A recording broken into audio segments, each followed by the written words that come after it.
എല്ലാവർക്കും സുൽഫത്ത് ഗ്രീനറിയിലേക്ക് സ്വാഗതം. ഇന്നത്തെ എന്റെ വീഡിയോ കൂവയുടെ ഒരു വിളവെടുപ്പാണ്. അപ്പൊ കുട്ടികളുള്ള വീട്ടില് നമ്മൾ നിർബന്ധമായി സൂക്ഷിച്ചു വെക്കേണ്ട ഒരു പൗഡറാണ് കൂവപ്പൊടി. ഇപ്പൊ കുട്ടികളുടെ ബുദ്ധി വികാസത്തിനും അതേപോലെ തന്നെ കുട്ടികൾ ഉണ്ടാവണ വയറിളക്കം ഛർദിക്കൊക്കെ ഏറ്റവും നല്ലതാണ്. അപ്പൊ നമ്മ മരുന്നായിട്ട് മാത്രമല്ല നമുക്കൊരു ഭക്ഷണമായിട്ട് ഉപയോഗിക്കാനും പറ്റിയതാണ് ഈ കൂവപ്പൊടി. കുട്ടികൾക്കായാലും മുതിർന്നവർക്കായാലൊക്കെ എല്ലാവർക്കും കഴിക്കാൻ പറ്റിയതാണ്. അപ്പൊ നമ്മുടെ വീട്ടിൽ വളരെ എളുപ്പത്തിൽ കൃഷി ചെയ്യാൻ ഒരുപാട് ആരോഗ്യ ഗുണങ്ങൾ ഉള്ളതാണ്. അപ്പൊ ആരോഗ്യ ഗുണങ്ങളുടെ ഒക്കെ വിശദമായിട്ടുള്ള വീഡിയോ ഞാൻ ചെയ്തിട്ടുണ്ട്. അതിന്റെ ലിങ്ക് ഞാൻ ഡിസ്ക്രിപ്ഷനിൽ ഇട്ടേക്കാം. അപ്പൊ നമുക്ക് കൂവൊന്ന് വിളവെടുക്കാം. അപ്പൊ ഇപ്പൊ കൂവയൊക്കെ വിളവെടുക്കണ ഒരു സമയമാണ്. നമുക്കിപ്പൊ കൂവ വിളവെടുത്താൽ ഒരു ഗുണം എന്ന് വെച്ചാൽ നമുക്ക് ഇത് ഉണക്കി എടുക്കാനൊക്കെ എളുപ്പമാണ്. അപ്പൊ ഇതാണ് കൂവയുടെ ചെടി എന്ന് പറഞ്ഞാല് കണ്ട, ഇതാണ് കൂവയുടെ ചെടികൾ ഇരിക്കണത്. ഇതേപോലെയാണ്. അപ്പൊ കാണാൻ നല്ല ഭംഗിയുള്ള ചെടിയൊക്കെയാണ് കൂവടത്. കൂവട ഈ ഇലയും തണ്ട് ശരിക്കും ഇങ്ങനെ അഴുകി പോകുമ്പോഴേ നമുക്ക് വിളവെടുത്തില്ല. ഇതിങ്ങനെ വീണ്ടും വീണ്ടും അടി കിടക്കുമ്പോ ഇങ്ങനെ മുളച്ച് വന്നോണ്ടിരിക്കും. അപ്പൊ വെള്ളക്കെട്ട് പാടില്ലട്ട കൂവ നടണോടത്തൊക്കെ. നമുക്ക് വെള്ളക്കെട്ടില്ലാത്ത ഏത് സ്ഥലത്തും നമുക്ക് കൃഷി ചെയ്യാൻ പറ്റിയതാണ് കൂവ. ഞങ്ങളുടെ ഇവിടെയൊക്കെ വെള്ളക്കെട്ടാണ്, എങ്കിലും മണ്ണ് പൊക്കിയിട്ടൊക്കെയാണ് നമ്മ കൃഷി ചെയ്തേക്കണത്. കണ്ട, ഇഷ്ടം പോലെ ഉണ്ടാകും നമുക്ക് ഇത് നട്ട് കഴിഞ്ഞാല്. വെള്ളക്കെട്ടുണ്ടെങ്കിൽ എന്ന് പറഞ്ഞാല് ഒരു കാര്യം എന്ന് വെച്ചാൽ വെള്ളക്കെട്ട് ഉള്ളോടത്ത് ഇത് ചീനവും കിഴങ്ങുണ്ടായി വരുമ്പോ പിന്നെ അതിൻ്റെ ഒരു കിഴങ്ങ് കിടന്നിട്ട് ഈ മഴയൊക്കെ കഴിയുമ്പോൾ വീണ്ടും മുളച്ചുകൊണ്ടിരിക്കും. അങ്ങനെയാണ് ഈ കൂവ ചെയ്യണം. അപ്പൊ നമുക്ക് വെള്ളക്കെട്ടില്ലാത്ത സ്ഥലത്തൊക്കെ ചെയ്യാം. പിന്നെ നമുക്ക് ഗ്രോ ബാഗിലൊക്കെ കൃഷി ചെയ്യാൻ പറ്റിയതാണ് കേട്ടോ കൂവ. നമുക്കിപ്പോ താഴെ സ്ഥലം ഇല്ലാത്തവർക്ക് ഒരു 5-6 ബാഗിലൊക്കെ കൃഷി ചെയ്താൽ തന്നെ നമുക്ക് ആവശ്യത്തിനുള്ള കൂവപ്പൊടിയൊക്കെ കിട്ടും. ഇതിന് ആരോ റൂട്ട് പൗഡർ എന്ന് പറഞ്ഞാൽ നമുക്ക് കടയിൽ നിന്ന് മേടിക്കില്ല. അപ്പൊ ആരോ റൂട്ട് പൗഡർ എന്ന് പറഞ്ഞു കഴിഞ്ഞാൽ ഈ കൂവപ്പൊടി തന്നെയാണ്. അത് നമുക്ക് കടയിൽ നിന്ന് മേടിക്കണ കൂവപ്പൊടി ഒന്നും ഒരിക്കലും നമുക്ക് ഒറിജിനൽ ആയിരിക്കൂല.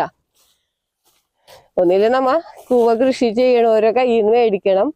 അല്ലെങ്കിൽ നമുക്ക് സ്വന്തമായിട്ട് നമുക്ക് കൃഷി ചെയ്ത് കഴിഞ്ഞാൽ മാത്രമേ നമുക്ക് ഒറിജിനൽ ആയിട്ടുള്ള പൗഡർ കിട്ടുള്ളൂ. നമ്മ എപ്പോഴും സ്വന്തമായിട്ട് കൃഷി ചെയ്യണതിനാണ് നല്ലത്. ഞാനിപ്പോ ഇത് ഇടക്കിടക്ക് കുറേച്ച് ഇങ്ങനെ പറിച്ചുകൊണ്ടിരിക്കുക. എന്ന് വെച്ചാൽ ഒന്നിച്ചാവുമ്പോൾ നമുക്ക് പണിയാണ്. നമ്മ ഈ കൂവപ്പൊടി എടുക്കലെന്ന് വെച്ച് കഴിഞ്ഞാല് നമ്മ ഇത് മിക്സിയിലിട്ട് അടിക്കുക. എന്നിട്ട് അരച്ച് പഴുപ്പാക്കിയിട്ട് ഇതൊരു 5-6 പ്രാവശ്യം നമുക്ക് ഇതിൻ്റെ വെള്ളം ഊറ്റി കൊടുക്കണം. എന്നിട്ട് വേണം ആ വെള്ളം കളഞ്ഞിട്ട് ഏറ്റവും ലാസ്റ്റ് നമ്മ അടിയിൽ ഊറണത് കലക്കി വെച്ചിട്ട് നമ്മ വെയിലത്തിട്ട് ഉണക്കി എടുക്കുക, അല്ലെങ്കിൽ ഡ്രയറിലിട്ട് ഉണക്കി എടുക്കുക. അങ്ങനെയാണ് കൂവപ്പൊടി ഉണ്ടാക്കി എടുക്കണത്. നല്ല വൈറ്റ് കളറായിരിക്കണം കേട്ടോ കൂവപ്പൊടിക്ക്.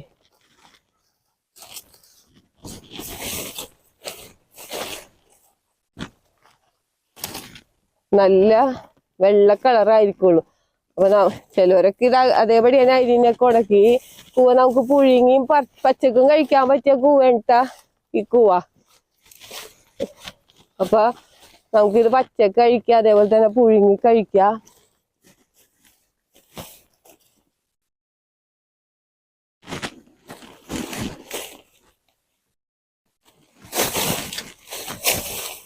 ഇവിടെയൊക്കെ വെള്ളം കെട്ടുള്ള സ്ഥലം കാരണമാണ് ഭയങ്കര ബുദ്ധിമുട്ടാണ്. എങ്കിൽ കൂടി നമ്മ ഇതൊക്കെ കൃഷി ചെയ്യണ്ട്. മഞ്ഞൾ പോലെ ഇല്ല കൂവ. മഞ്ഞൾ എത്ര കുറച്ചൊക്കെ വെള്ളക്കെട്ടാണെങ്കിലും കൂവക്ക് വെള്ളക്കെട്ട് ഒട്ടും തന്നെ പാടില്ല. എന്നുവെച്ചാൽ കിഴങ്ങുണ്ടായി വന്ന ടൈമില് കിഴങ്ങുകളൊക്കെ ചീനോ.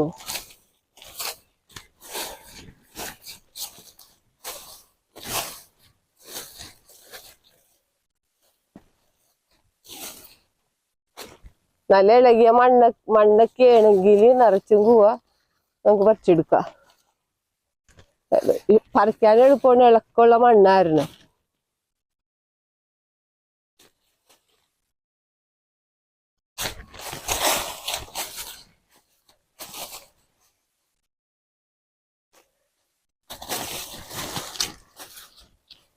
ഞാൻ പറമ്പിന്റെ പല ഭാഗങ്ങളിലൊക്കെ കൃഷി ചെയ്തിട്ടുണ്ട്. ഒരുപാട് സ്ഥലത്ത് കൃഷി ചെയ്തിട്ടുണ്ട്. ഒരുപാട് പേർക്ക് ഞാൻ വിത്തും തൈക്കളൊക്കെ അയച്ചു കൊടുത്തിട്ടുണ്ട്.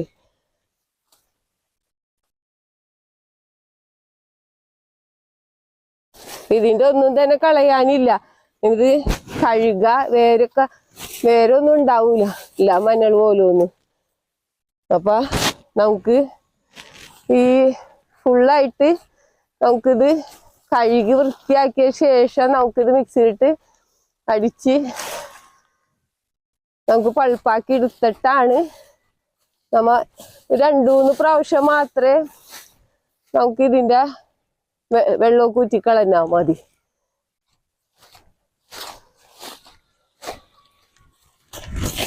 അല്ലാണ്ട് വേറെ കൂവപ്പൊടി ഉണ്ടാക്കണ പോലത്തെ കട്ടൊന്നും ഈ കൂവക്കില്ല.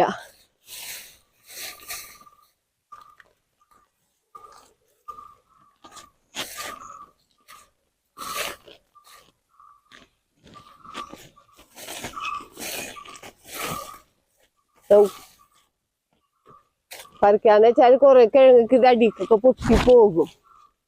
പിന്നെ നന്നായിട്ട് നമുക്ക് ഇളച്ചെടുക്കണം. ആ മുകളിലത്തെ കിഴങ്ങ് മാത്രമാണ് എടുക്കണത്. ഇനി നന്നായിട്ട് കിളച്ചെടുത്ത് കഴിഞ്ഞാൽ ഒരുപാട് കിഴങ്ങ് നമുക്ക് ഇതിന് കിട്ടും. അടിക്കൊക്കെയാണ് പോണത്. നമ്മ മുകളിലുള്ള കിഴങ്ങ് മാത്രം എടുത്തിട്ട് രണ്ടാമത് ഇനി കിളച്ചെടുക്കുള്ളൂ.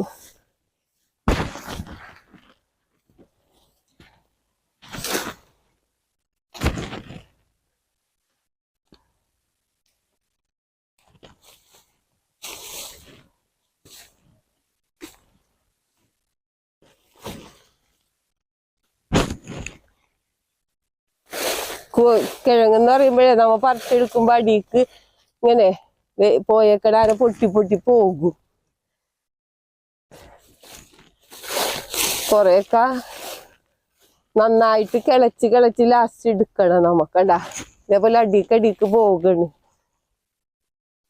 ഇത് നമ്മ വേറെ സ്ഥലത്ത് കൃഷി ചെയ്തേക്കണേണ്. ഇതേപോലെ ഒരുപാട് സ്ഥലത്ത് കൃഷി ചെയ്തിട്ടുണ്ട് പറമ്പിന്റെ പല ഭാഗങ്ങളിലൊക്കെ ആയിട്ട്. അപ്പൊ നമ്മുടെ ആവശ്യത്തിന് മാത്രം കുറേച്ച് എടുത്തിട്ട് നമ്മ കൂവപ്പൊടിയായിട്ട് വെക്കും. അപ്പൊ നമ്മ കണ്ട ക്ലീൻ ചെയ്ത കൂവയാണ് കാണുന്നത്. അപ്പൊ നമുക്കിത് പച്ചനെയും കഴിക്കാട്ടാ, പുഴുങ്ങിയും കഴിക്കാം. ഇതേപോലെയാണ് കൂവയുടെ അകഭാഗം ഇരിക്കണത്. നമുക്കിത് പച്ചനെ കഴിക്കാം, അതേപോലെ നമുക്ക് പുഴുങ്ങിയിട്ടും കഴിക്കാം.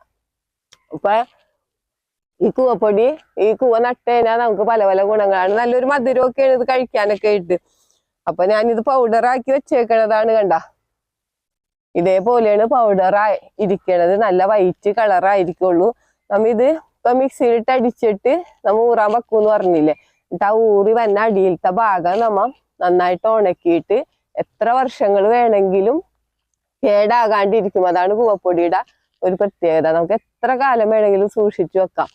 അപ്പൊ ഇത് നമുക്കൊരു മരുന്നായിട്ട് മാത്രമല്ല, നമ്മിപ്പോ മിക്ക വീടുകളിലും ഈ മുതിർന്നവരൊക്കെ ഉള്ള രാത്രി കൂവപ്പൊടി മാത്രം കഴിച്ച് എന്നിട്ട് ഒരുപാട് ഗുണങ്ങളുള്ളതാണല്ലോ. അപ്പൊ കൂവപ്പൊടി നമുക്ക് ഭക്ഷണവുമാക്കി നമുക്ക് ഉപയോഗിക്കാൻ പറ്റിയതാണ്.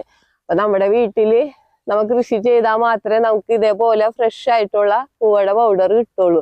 നമുക്ക് കടയിൽ നിന്ന് മേടിക്കുന്നത് അവര് വേറെ പൗഡറൊക്കെ മിക്സ് ചെയ്തിട്ട് തന്നതാണ്. കാരണം അവർക്ക് ഒരുപാട് ഇതിങ്ങനെ ഫ്രഷ് ആക്കി എടുക്കണമെങ്കിൽ നമ്മ കൃഷി തന്നെ വേണം. പണ്ട് കാലത്ത് നമ്മ ഇത് ഒരച്ചൊക്കെയാണ് ഇത് കൂവപ്പൊടി ആക്കിയിരുന്നത്. ഭയങ്കര എളുപ്പമാണ്. കാരണം നമുക്ക് ഗ്രൈൻഡറോ മിക്സിയൊക്കെ ഉണ്ടെങ്കിൽ ഈ ചെറുതായിട്ട് അരിഞ്ഞിട്ടിട്ട് അതിലിട്ട് അടിച്ചിട്ട് നമുക്ക് തുണിയിലോ അല്ലെങ്കിൽ അരിപ്പയിലോ നന്നായിട്ട് പിഴിഞ്ഞെടുത്തിട്ട് ആ ചണ്ടിയൊക്കെ മാറ്റി കളഞ്ഞു കഴിഞ്ഞാല് നമുക്കത് കലക്കി വെച്ച് കഴിഞ്ഞാൽ അടിയിൽ ഊറിക്കഴിഞ്ഞു കഴിഞ്ഞാൽ വളരെ എളുപ്പത്തിൽ തന്നെ നമുക്ക് കൂവപ്പൊടി ആക്കാനുള്ളൂ.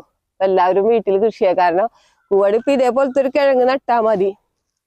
ഈ ഒരു കിഴങ്ങ് ഒരു 5-6 പീസൊക്കെ ആക്കി നട്ടാലും കൂവ മുളക്കും. നമ്മ ഒരു പ്രാവശ്യം നട്ടാ പിന്നെ ഒരിക്കലും നമ്മ നടണ്ട. കാരണം നമ്മ പറിച്ചു കൊടുത്ത് ചെറിയ കിഴങ്ങുകളൊക്കെ കിടപ്പുണ്ടാവും.